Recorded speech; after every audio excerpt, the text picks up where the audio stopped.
Kuma mwaka wa 2014 makiria ma atumia 528 ni mamukirite ugi wa mwanya kaunti-ini ya Makueni hari gutithiriria atumia aritu kugia ciana hatari kuiga mwana na nyina hatikaini. We need that preconception care as a package for our community so that we are sure that the outcomes are going to be good.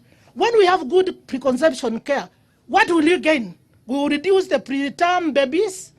Now the stillbirths which are macerated will also reduce. Thirikari ya kaunti ya Makueni ni ihotorete gwikira uritu munene mubango-ini uyu uria yugite ni wa bata na thiini wa thibitari ciothe 235 cia kaunti ino ni ciikirire gwikira hinya kuruta utungata mwega kuri atumia aritu mwena ucio. Our government has progressively increased the number of midwives. In 2013, there were about 330 midwives, and we have more than doubled this number to 776 up to the dispensary level, health level, where also there are maternity. Men who are listening, we are sending you as ambassadors. Wacheni kusema wa mama waende clinic, hata wewe kuja.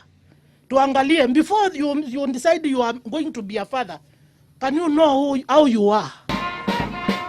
Hindi ya ukinyanirio kungwiri wa muthenya wa atumia aria matithagiriria atumia aria aritu kugia ciana, kaunti ya Makueni ni yandikithĩtie gĩcunjĩ kĩa 48 harĩ igana kia wagĩrĩru wa kugia ciana hatari kumaiga ũgwati-inĩ o wothe mwaka-inĩ wa 2020 ũkĩringithania na gĩcunjĩ kĩa 46 mwaka-inĩ wa 2014. There is also an established nurse midwife mentorship program which Muteti talked about, that ensures the midwives are continuously updating their skills in managing mothers in labor and handling any emergency that may arise. I am requesting now, I have requested NHIF to take care of the preconception package. Wasiangalie mimba, waangalie kabla mimba haijakuja ndio tusikuwe na mimba mingi za kupotea.